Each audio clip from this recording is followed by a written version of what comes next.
Hi, everyone. Thanks so much for joining our panel session.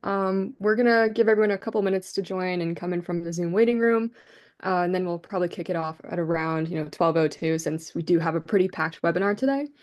In the meantime, why don't you just drop your name, your location, maybe your company in the chat and your LinkedIn if you'd like to connect with the panelists and the other attendees here.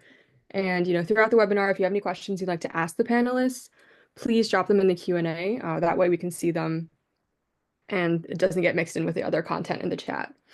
And this webinar is hosted by the Women in Insurance Initiative, which is dedicated to taking substantive and measurable action for diversity, equity, inclusion, and belonging in the insurance industry.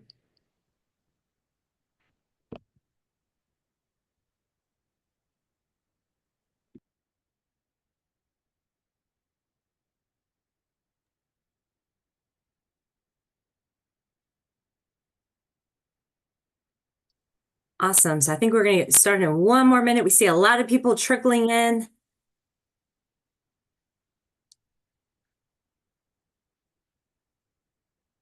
All right. And I guess we will go ahead and remove the slide that's showing. Perfect. And get started. Hello, everyone. My name is Whitnee Dillard, and I am beyond excited to be the moderator for today's today's panel on emerging insurance professionals. We have 6 panelists, insurance professional women from across the industry that have a lot of wisdom and gems to provide everyone. I have my pen and paper out right now, excited to take a deep dive in today's discussion. If you have any questions, we have a Q&A where you can put those questions. If you just want to comment and just be able to have a conversation and perhaps thumbs up, or you have something to say in relation to what we're speaking about, just put it in the chat so we can still have a side conversation going on as we talk to you all about all of the various things that we will be discussing today. Again, I'm Whitnee Dillard. I'm the executive director for the National Invest program that focuses on getting young people into the insurance industry. We have 6 panelists here today, and I am based out of the Metro Detroit area of Michigan, and I have been in the insurance industry for going on 13 years. I started in underwriting and then went on to the association side of the insurance industry. And we'll go ahead and have the panelists introduce themselves. Again, we have 6, so we want to make sure that we still, at the very end of this, give you all time for Q&A. So we will make sure that we answer a handful of questions, but then make this a two-way conversation where you all can share any questions that you might have, and keep it moving. So we'll get started with Candace introducing herself. Good afternoon, everyone. My name is Candace Hackney, and I am with Bright House Financial. I am from Chapel Hill, North Carolina originally, but I reside now in Charlotte, North Carolina, and I have 14 years of industry experience within financial services, and began my career with Wachovia and Wells Fargo, and I'm very happy to be here. So thank you all for joining us.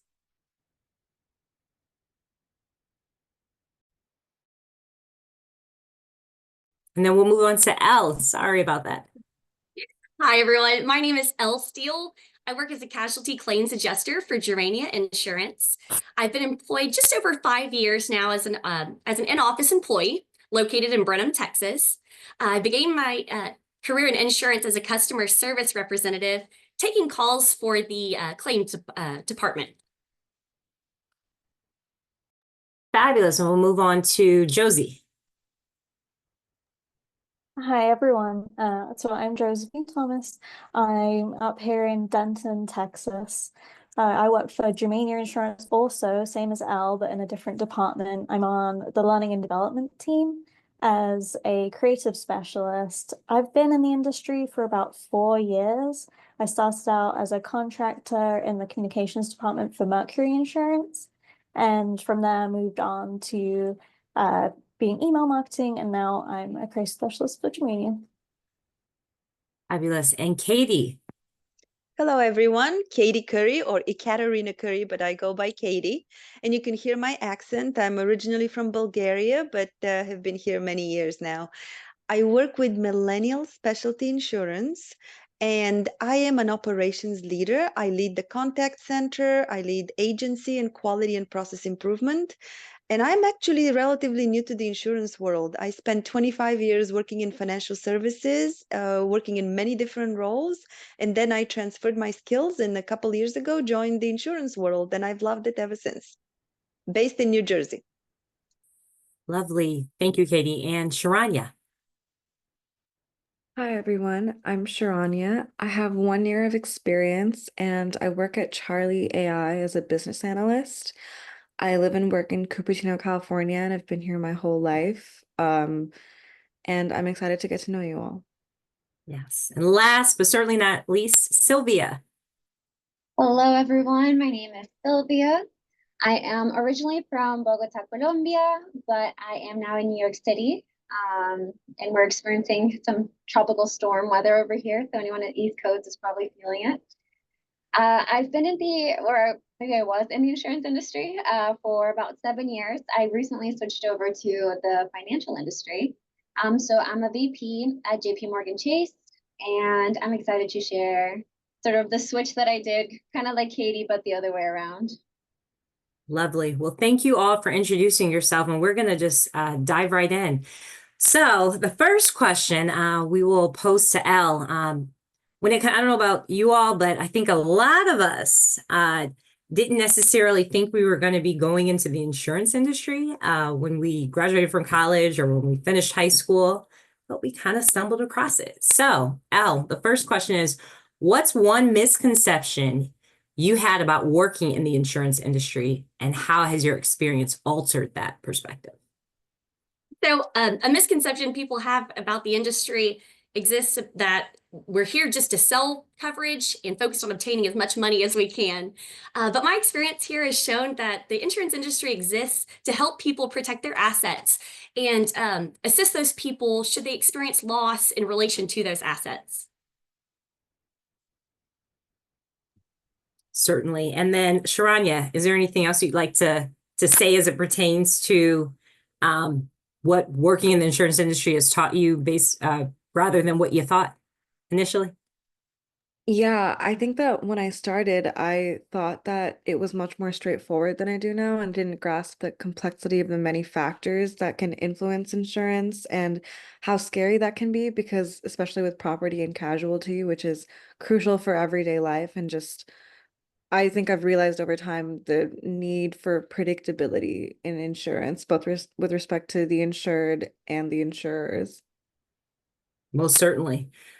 So to kind of switch it over a little bit, many of us are probably familiar with the term imposter syndrome. I know I probably first heard it actually at a women's conference, probably 7 or 8 years ago, a little bit before the pandemic.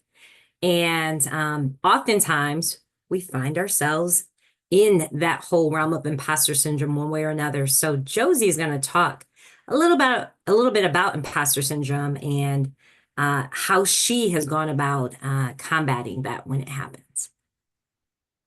Yeah, so I definitely am affected by imposter syndrome, as I'm sure a lot of people are.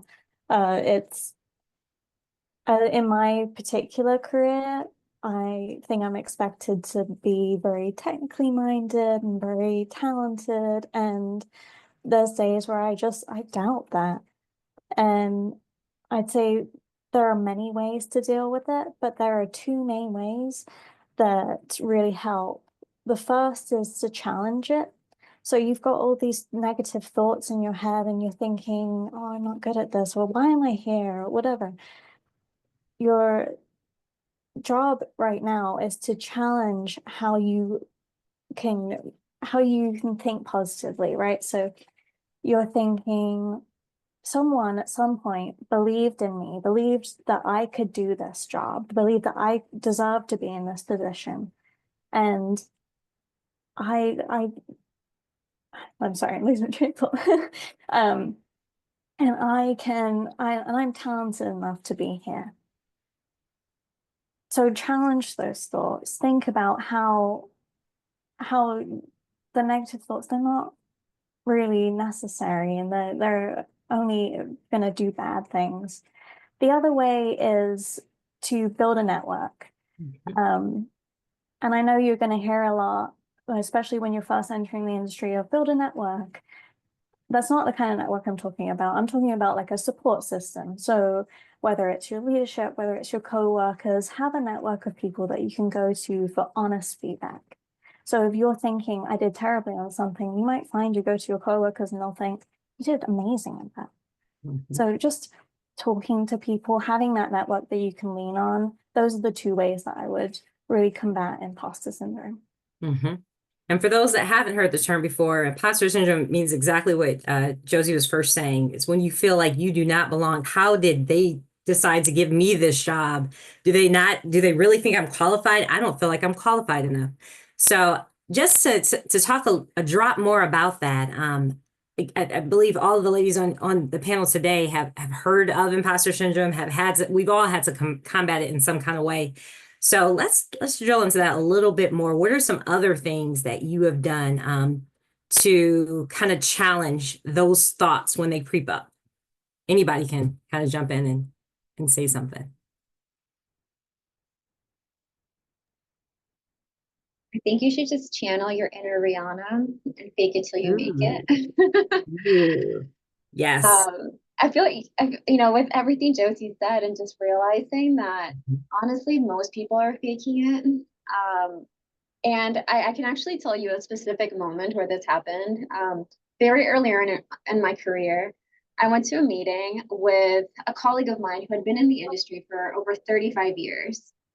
And we were talking to an MGA, and the MGA kept saying this one acronym. And I had no idea what the acronym was, but it was essential, like in the conversation we were having. And I'm like, oh, well, everyone here must know what it is because everyone's nodding and following along. Finally, I'm like, you know what? I'm not going to understand if I don't know what this means and how it impacts everything. And so I paused and I'm like, how do you, would you mind explaining what it is? I think it was like IBNR or something like that.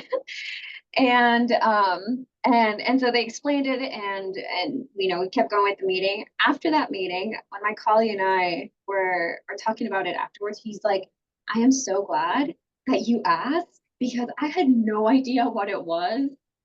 But he was too embarrassed to ask because he had been in the industry for 35 years, over 35 years. And I wasn't because I was new, but I feel like that really shows you not everyone knows everything. So it's okay to not be perfect or not know everything, because everyone else around you is also just nodding along in the meeting, pretending to understand what is going on. Yes. I love what Sylvia said. And I think a lot of times you're going to feel those doubts and fears, but just go forward despite them. I think that there's not really a big cure for imposter syndrome.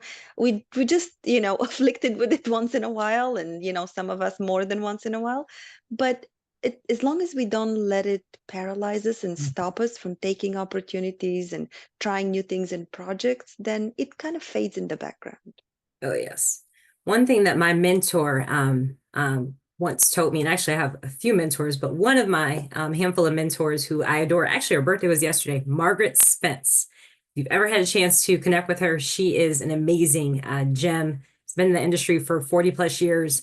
And she made me write 50 things that I have done. And when she asked me to do that, I said, what? And she kept on me about it. Did you write your 50 things? Did you write your 50 things?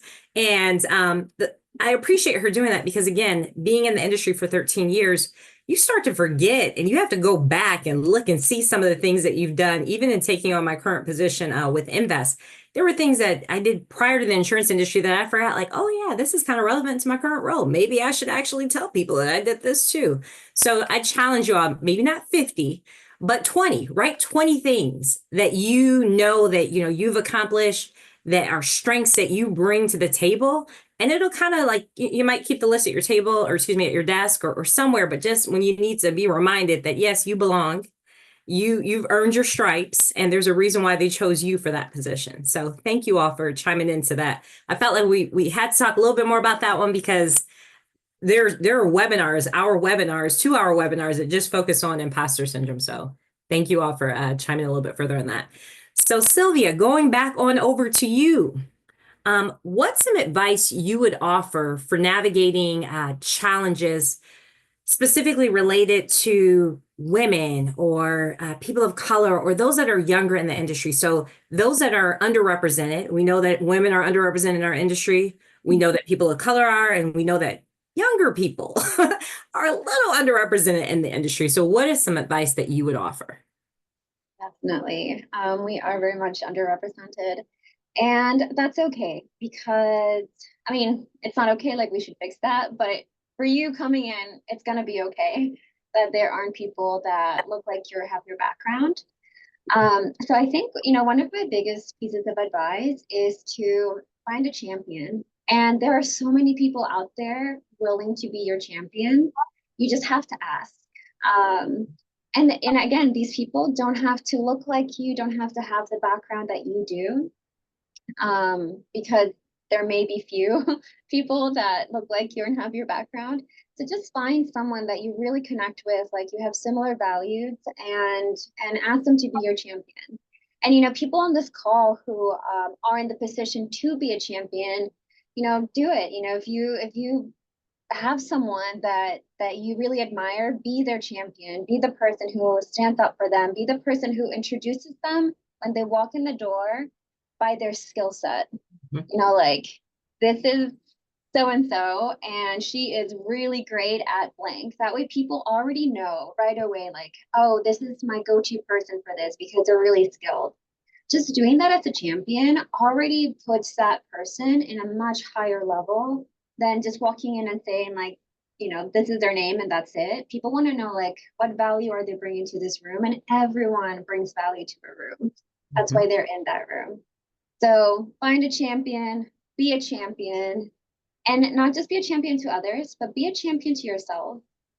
So again, going back to this idea of imposter syndrome, it's something that's really hard. And I feel like it's especially hard for women and minorities, is to talk about your achievements in a room, or to, always give yourself a gold star. But honestly, unless you're championing your work and yourself, other people may not see it.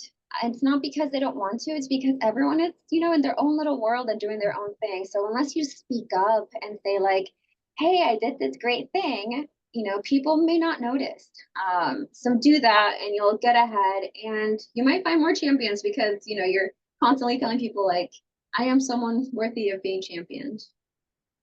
I love that you brought up when you're looking for a champion, or seeing who is championing you already, to not focus on just the people that look like you or appear to be more similar to you, because you'd be surprised at how many people are championing you, be it, a man, an older woman. I know the first person that I had to catch myself. I had to check my bias on this. I had a older white guy who just was always very complimentary of me and said, hey, if you ever need any help on this, that, and the third, I got you.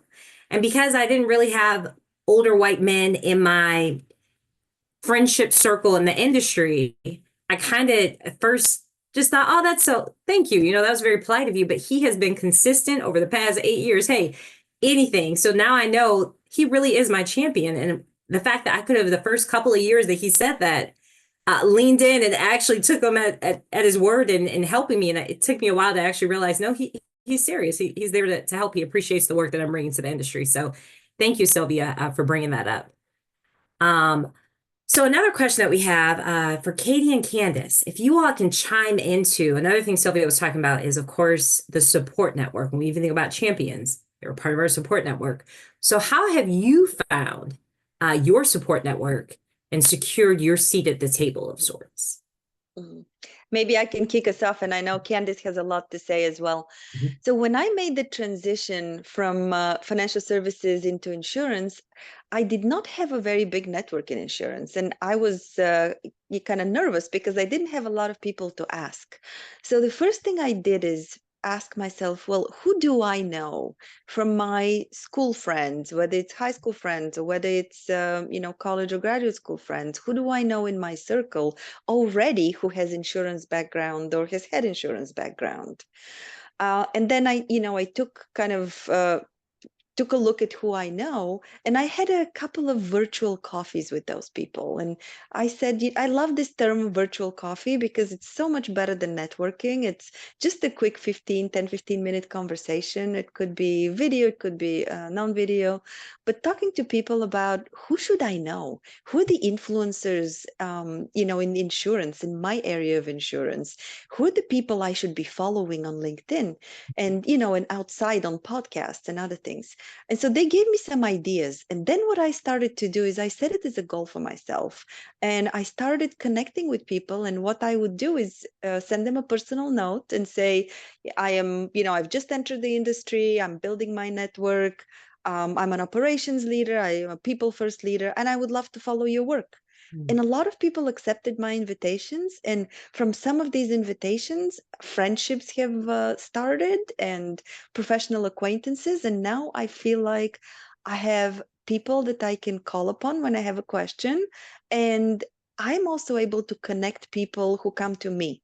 So that was kind of my path, is just being brave, reaching out to people that you don't know, and doing it gradually.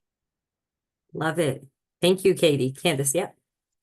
Hi there. Before I begin, I just want to state that my comments here today are of my own and they cannot be attributed to my employer, as I am not authorized to speak for my employer.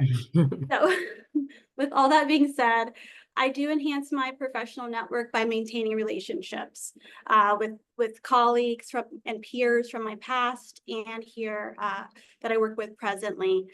As Katie mentioned, that can be done virtually, online, in person. I understand that sometimes we all can get a bit tunnel visioned with our daily responsibilities, but it is important to make an effort and set that time aside for check-ins with those individuals who support us, but then also to reach back and support others.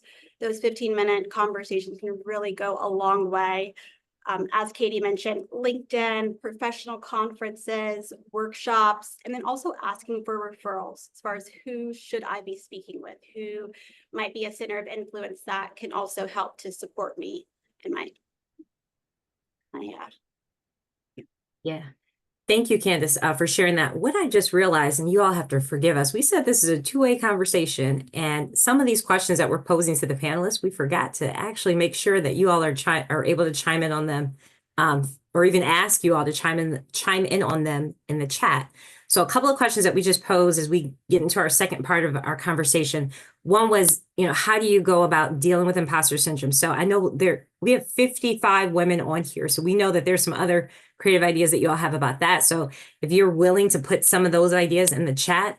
And the other question was, as far as your support network, how have you found your support network? So if you're willing to put some things of that nature in the chat, and then we'll put those just two questions because we might not want to go back to all 5 questions that we just listed. So I'm going to post those 2 questions in the chat as we go into the next part of this fabulous conversation to talk about how we discovered our specific niche in the industry. So Katie is going to take us away on that question.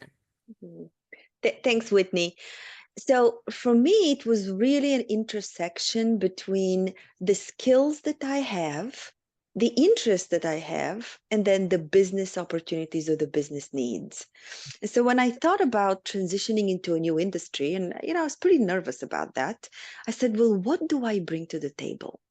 Insurance is known to have a lot of deep experts, people that work here for many years, many decades in some cases. And so they are very narrow and deep experts.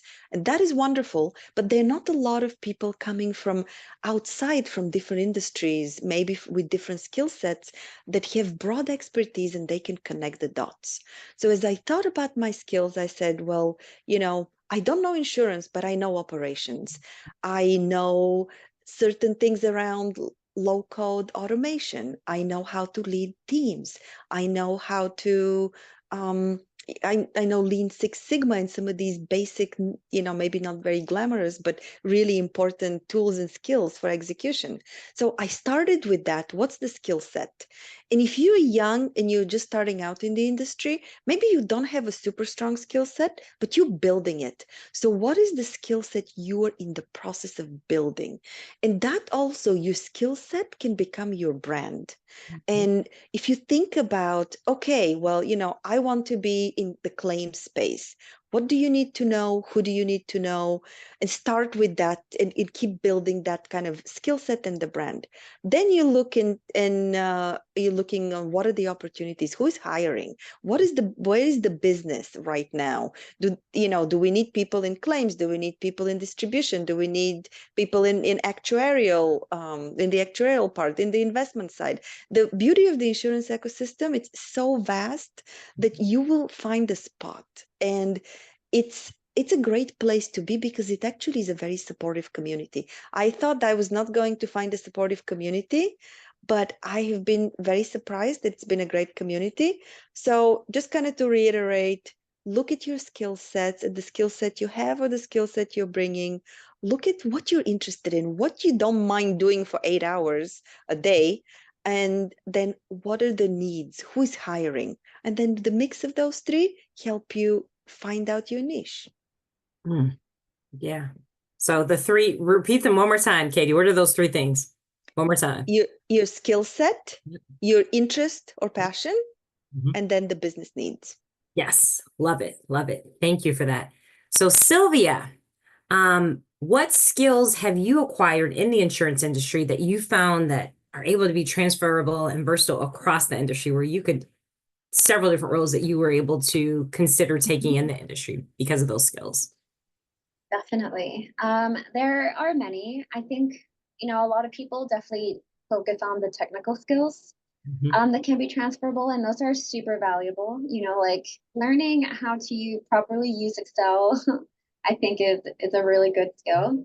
But I think the one that I really want to emphasize is actually less technical and more, actually, I don't know what category it falls in, but emotional intelligence. I think that is really like the most important skill for anyone to hone. And it's a skill that honestly, you have to hone your entire life. So it's not just like a one-time thing. It is an ongoing skill that you're refining. And the reason why it's so valuable is because, it teaches you to understand your own, emotions and triggers and reactions and how to handle stressful situations. And in work and in life, there will always be stressful situations. But it also allows you to better empathize with people. And empathy is, I think, the most valuable skill like in this world that definitely needs a little more focus. And that empathy really allows you to connect with people, to understand people, to build trust with people. And, in this industry, when we talk about networking and things like that, the best way to network is just to be genuine and to be real. And then people will notice that, like be kind, be, accessible, but also know how to like set your boundaries and enforce your boundaries. I think that's, especially when you're young, I think that's the hardest one to deal with, is how do I set my boundaries? And not only setting them, because setting is just the first step, is how do you enforce your boundaries? Because you may set your boundary and someone may still run straight through it. So how do you make sure that you I don't know, you have your own set of values for that? As a young woman, I think that's always been a challenge, because we're always taught by society, like be nice and smile, and you should definitely always be kind, but that doesn't mean, that you should allow things that aren't good for you. So hone your emotional intelligence. That's a big one. So Sylvia, you were not expecting this, but I have to ask. Boundaries, I love that you brought up boundaries. Very, very important. So Sylvia, and actually everyone, like if anyone else wants to chime in on this one, can you give us an example of when you had to, execute a boundary? You kind of noticed something and you put a boundary in place and executed it, just so that people can kind of get an idea of some of the things that we're talking about. Yeah. I think one that unfortunately still happens in the workplace, especially for women, I think, is when, I don't know, people make comments on like your appearance or just make comments about you as a woman that are not appropriate. Sometimes, like, oh, I don't want to make it a big deal, like the comment was that, let's just move on, I don't want to cause any rift, but then that allows that person to continue making comments like that in different situations. So the first time it happens, or maybe it's the third time that it's happened, but finally you have the strength to do it. You just say like, those types of comments are inappropriate or they make me uncomfortable. I would appreciate if if you did not make those types of comments. And usually that makes people pretty uncomfortable. Like the person on the other side, they're like, oh, like, sorry.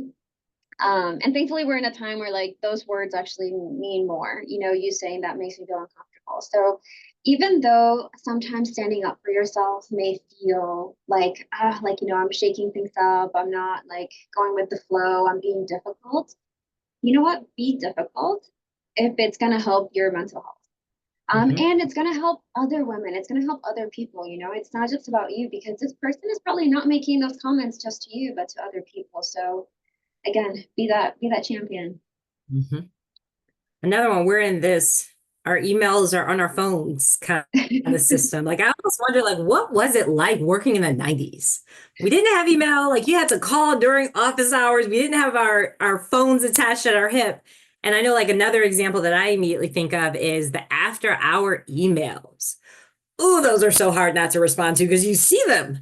But that was a boundary that I made for myself. Even my CEO, there's times where he would send an after hour email. And again, this is not like, at least with my role, I don't work for the hospital. I don't work for the fire department, and I don't work for the EMT. So I'm good. So the emails that he was saying, it was perhaps maybe at that moment in time, he thought of it, but I waited till the next business day to respond to those things. But any other boundaries that you all, have enforced in your professional development as it pertains to work? And I guess that question, Katie's about to chime in. And then for you all on the webinar chat, we'd love to hear some boundaries that you've enforced too. Go ahead, Katie. One thing for me that's been really important is setting aside protected time for learning. Because I smile and laugh and say that not a lot happens on a Friday afternoon. Sometimes those are the busiest times, but I put an hour on my calendar on Friday afternoon. That's protected time. And usually it is for me to catch up on learning and what's happening in the industry and sometimes to catch up with people I want to catch up with. But that's been a boundary that I try to enforce. And I feel like it's really helping me both with, continue to build my skills and also continue to fight in the imposter syndrome too, because I'm increasing my knowledge. Awesome. Thank you, Katie, for that. If anyone else wants to chime in the chat, we have a whole conversation going on the side, which is so great because if we were at a conference, we would be leaning in and whispering certain things to the people around us that meant something to us, or the phrases and things that we're talking about that meant something. At least I know I'm the chatty person in the back, adding to the conversation and talking to all the people around me, usually in the room. Okay, so Al, this question is for you. What unique ways have you proactively sought out professional development in your career journey? Okay, so at the beginning, I was focusing on ways like reading books or taking courses on the computer, that were focused on customer service and on me being helpful, but also sounding helpful to people. And, through the progression of my career, I found that I now look to find more personal connections for strengthening those skills. So I've placed more importance on attending virtual or live conferences to obtain perspectives and real world lessons and experience. And then I intentionally sought direct mentoring from people who have that experience, whether it be in the insurance area I'm in or one that I'm looking forward to aspiring in the future. Thank you. Al, I was like writing some of the things that you were saying in the chat. Yes. I'm trying to make sure I mute myself every time I write in the chat so that people can't hear me typing away. So Josie, what would you add to that? Yeah, I completely agree with talking to people that have more experience than you, I think we've definitely touched on looking for mentorships. Something that's really helped me is having an honest conversation with my leader about what I want to achieve, mainly because leadership is there to help you succeed. They succeed if you succeed. So having a conversation about what your goals are and what you hope to achieve in your career means that they can look out for those opportunities for you and they can hold you accountable to those goals so that you can build on it. And you're also developing that mentor-mentee relationship with your leader. So you can rely on them again for honest feedback on things that you've done. Mhm. Thank you, Josie, for adding to that.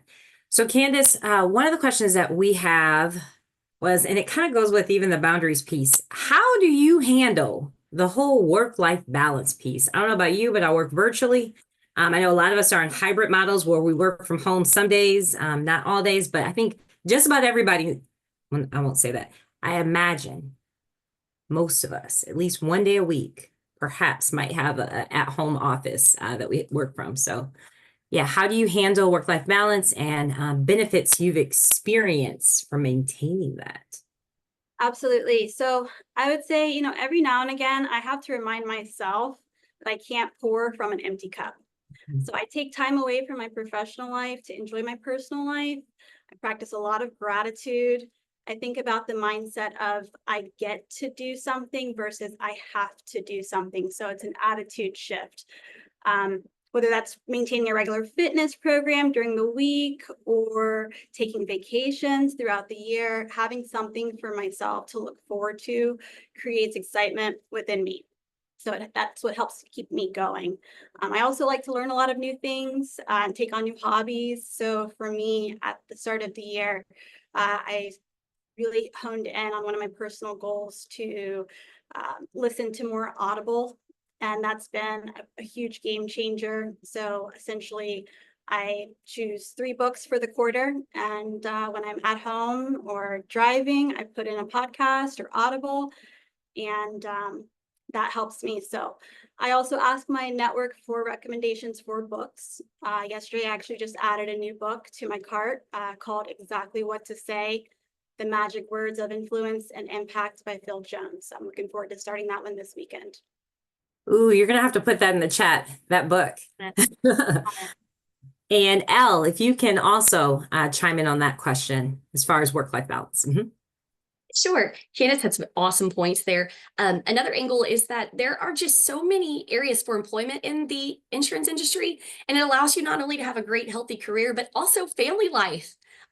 As a married mother of several kiddos, I've got the opportunity to not only, fulfill my duties at my job, but be able to attain and make all the extracurricular activities as well as, the spiritual aspect of our family. And, no matter where your desire is, there is an area in the insurance industry that can allow you to have that balance with your life. Mm-hmm. I agree with that. I'm glad this is being recorded because I'm not getting as many notes written down as I'd like to. So thank you for that. So Sharanya, we're going to come back on over to you. And actually, if you all have any additional ideas and feedback as far as our audience today, tell us, what are some things that you all do as far as handling work-life balance? So Sharanya, what drives you to continue in the insurance industry? And perhaps how have your motivations evolved over time? Well, for me, it was always the desire to provide a fair, regulated, and safe experience of insurance, especially to those who are experiencing vulnerability. And that's remained constant. But as I learned more about the industry, I recognized the necessity of like efficient and insightful and adherent to regulation service in order to maximize those other qualities of fairness and safety. And I realized the necessity of particularly technology in maximizing that and in helping advance that evolution, like especially we need technology that takes the complexity out of these processes so that we can reach the best outcome for individuals and firms. And I just realize more about the nitty-gritty that we need to achieve in order to achieve those outcomes, such as like bridging the gap between human language and computer understanding, which enables advancement in like such efficient, safe, and insightful processes. So I think my view has just changed on how to achieve these outcomes, but my goals have remained the same. Love it. Thank you for providing your input on that. So again, this is a two-way conversation, not just the panelists talking at you all that have decided to join us. So what we're gonna ask for the panelists to provide one piece of advice that they'd like to leave with you all, especially to young women looking to pursue a career in insurance. And then after that, we'd like to go into Q&A, where if there's any other questions that you all want our panelists to talk about today, we can talk about those questions. So we'll start with Katie. If you can provide that one piece of advice. Yep. It's to take opportunities outside of your comfort zone, even if you don't feel ready, even if you don't feel that you're going to completely succeed, but just take the chance, take an opportunity and see where that leads you. Love it. Josie, what you got? Pretty much what we've covered here, but it's continue to learn. Don't stop learning. It's only going to help you progress in your career and take opportunities outside of work to learn. There are other ways you can progress in your career that aren't just provided by your job. Love that. Give us an example of that, Josie. Well, so I'm really interested. My job is not currently to do with programming, but I'm interested in programming. So I take courses, from anything from how to program web-wise, or how to program for I'm losing my train of thought, but how to program for emails, just because it's interesting to me. And if I need to use it later on in my career, fantastic. But if I don't use it, at least I know it. Yeah, I love that you said that, because sometimes we get so caught up in what our 9 to 5 is that, hey, we have other interests. Why not explore other types of learning? Thank you for that, Josie. Candace, what you got? I would say definitely we spoke earlier today about IQ versus emotional intelligence. So earlier this year, I did participate in a leadership program that was heavily focused on self-awareness. So consistently, I encourage you to, identify your personal strengths, what makes you unique, focus on enhancing those positive aspects. But then on the flip side, make sure that you're recognizing your personal weaknesses as well and using those as an opportunity to grow. Ask your peers, ask your leadership for feedback, and then create a personal game plan and just don't give up. Love it. Elle, what you got? So I know we've touched on it a couple of times, but you can start your career anywhere in the industry. The best aspect of insurance is that you don't have to have prior knowledge to start your career here either. You can join an industry anywhere without having specific schooling history. You just have so many opportunities to learn and obtain that licensing and education as you continue to grow. Thank you for that.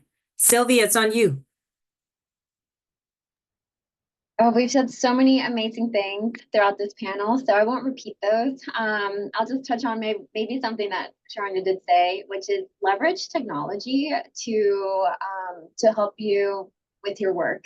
When I was first starting, anytime I got, a project handed over to me, even if I had no idea how to go about it, just like Katie suggested, you just say yes, and you'll figure it out. And Google was my best friend. I would always ask Google, like, how do I even start doing this? And now we have even better tools because we have ChatGPT, Gemini, Cloud, and a million other AI tools that can help us do these things. So like even simple things like, how should I write a letter to so and so about this topic and make it sound professional but friendly? Boom, right there. It's done for you. So definitely leverage technology to fill the gaps of knowledge that you don't have, because it will teach you how to fill those gaps. It'll teach you how to write that email, how to write that user story if you're, if you're in tech or whatever else. So, and of course, like make sure that you're keeping everything confidential. So don't put things in ChatGPT or Claude that are, confidential to your organization. But other than that, do use them. Great point. Thank you for putting that that disclaimer. Yeah. We'll sometimes Just in forget. case. Another thing I'll add to that is professional associations. Oh my gosh, so important. If you work for a larger organization, it's very easy to just get caught up in just doing everything that larger organization has going on, conferences, events, all of these other things. But when you join professional associations, you allow your brand to be able to be you allow your brand to be able to be larger than per se the company's brand. So for instance, I belong to a few. So one of them being the National African American Insurance Association, the Latin American Association of Insurance Agents. There is another one that is, Rise Professionals. I used to kind of belong to them a little bit. Those are for those that are under the age of 35. So when you go and you belong to those organizations, your name is bigger than your company name. So they're looking at your name and what you bring to the table. Your company name is still there, but when you're just belonging to things in your company, it's your company's name is first, and then your name is right underneath that. So that's one of the things I would encourage you all to do. Okay, so we have time. We did good. We have 6 panelists, and we wanted to make sure that we didn't just answer the questions that we thought you all would want to hear about. So we'd like to take some time now to answer any questions that you all might have for us. So I'm going into the Q&A piece. We don't have anything in here yet. So be it the Q&A area or in the chat, any questions that you have for our panelists.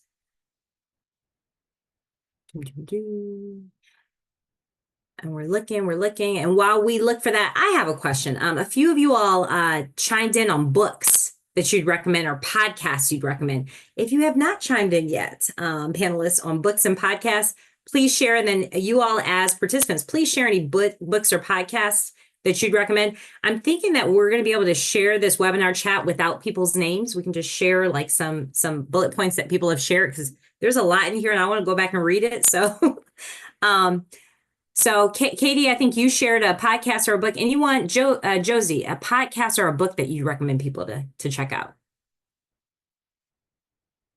Oh goodness. I think I most recently read a book by Bozoma St. John.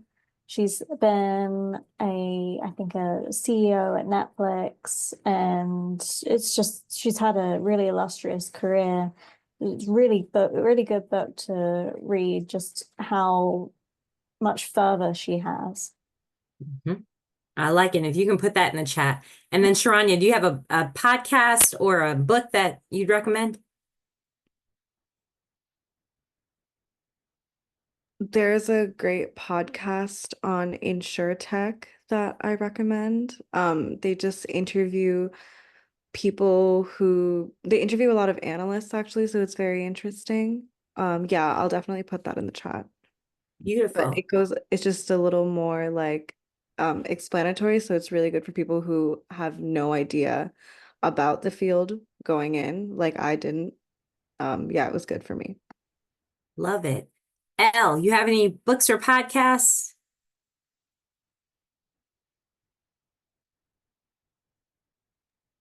Yeah, so Emotional Intelligence 2.0 is one I read here recently, and I know we've alluded to that a couple of times in the conversation, but it does just open your eyes to things you may not have seen about yourself. And it was just really empowering to make me look at my interactions, not just personally, but also professionally, just a little bit closer. So there's something there for everyone.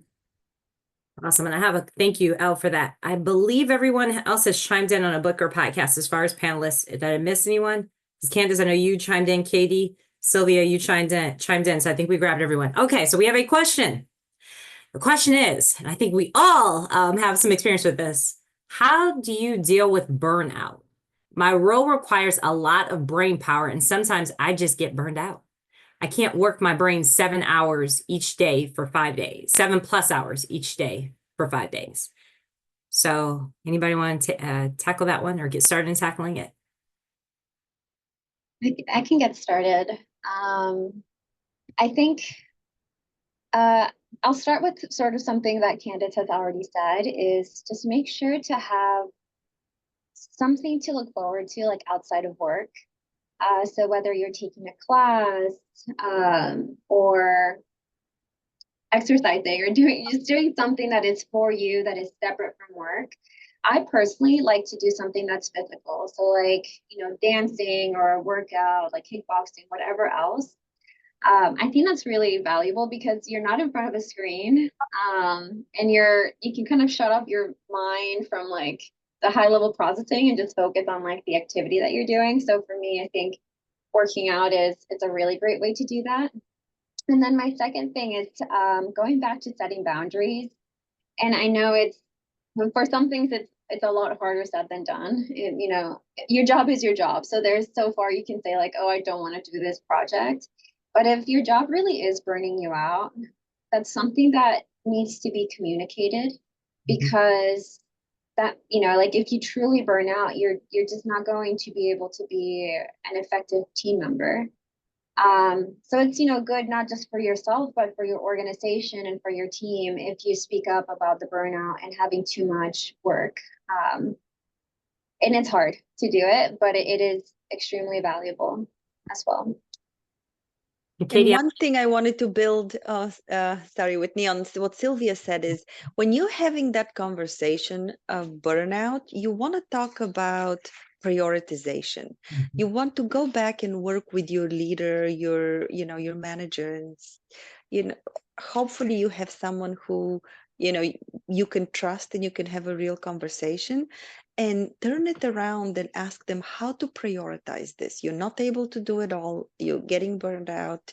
They would rather have somebody who gets 80% of the work done than somebody who is sick and is not able to get anything done. So turn it into a prioritization conversation.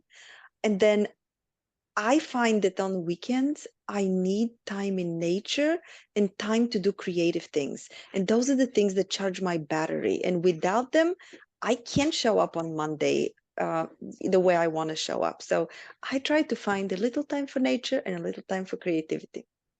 Now, it's funny, Katie, that you chimed in, because I was actually going to also mention something you said earlier that to me is definitely also helpful with burning out. How you said you set a time aside for your learning and development. So I started doing that probably about a year ago. I had never taken my calendar and actually blocked out time where I was going to spend in, be it learning development or just admin time, where I can catch up on emails. And I know that I don't have any meetings that are going to pop up on my calendar that time and day. So I have designated time blocked out on my calendar every single week. So that being really, really important. And the other piece too, that no one said just yet, but going back into taking time for yourself, there's a reason why we have vacation time. There's a reason why we have sick time. Probably shouldn't share this, but I'm going to share it anyways. One of my HR friends, she reminded me, she said, when it comes to sick time, that's also mental health time. Because she actually mentioned, like, she hates that some companies put your sick time over to the side and then your PTO on a different side. My company is like that. So I have all of these hours of sick time, lots and lots and lots, because I rarely get sick. And she said, when you're feeling overwhelmed, just like I think we had some gymnasts, some Olympic gymnasts, or was it gymnasts or golfers, or we had some sports people that were feeling overwhelmed and they needed a moment. They weren't able to compete in this thing or that thing. If you're feeling overwhelmed and you need a moment, it is completely, your mental health is just as important as your physical health. So keeping that in mind too. Jesse just put something in here as well about that. Thank you, Jesse, for that. So another question that someone had, and we're going to be mindful of time, so maybe we'll answer this question. If there's one more question, we can answer up to two more, or up to this question, one more. Someone wrote, I lead a learning and development team. Speaking of development, what would be your ideal development training you could take through your company? In other words, what should I create for the company that has the biggest impact as it pertains to learning and development?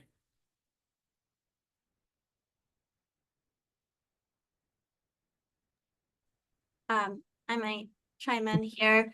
I would say some type of personality or Myers-Briggs. I know that that's oftentimes done, especially within this industry, but that's going to help you get to know yourself, but also learn how to communicate with others effectively as well by understanding their personality You know, are they more analytical? Are they more of involve me? I need to be in a team setting.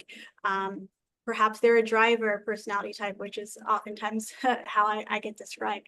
So just identifying those personality traits and then implementing something of that nature within your organization to help folks understand themselves and others better. Yep, which then goes back to Sylvia's emotional intelligence point. Katie, you got something to chime in on? Yeah, I love what Candice said. So I think that's very helpful. So in my company, we figured out that in the beginning of August, from August 1st until the end of December, there were 22 Fridays. And we decided to launch a small learning program to follow what I was already doing and others were doing, setting aside learning time, an hour a week.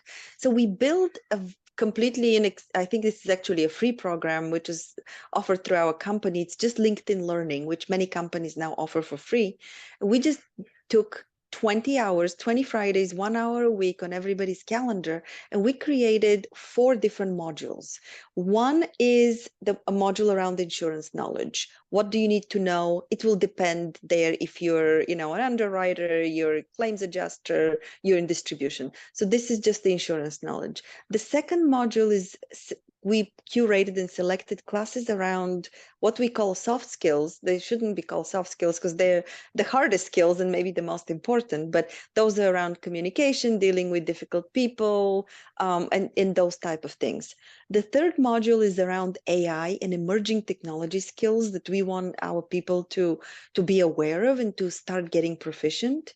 And then the last module is just for fun. So, people, whatever they're interested in, just, have a few Fridays where you're exploring what you want to do. And it can be tangentially related to work, or it doesn't have to be. You can focus on your style, your fitness, your other things that make you a better human.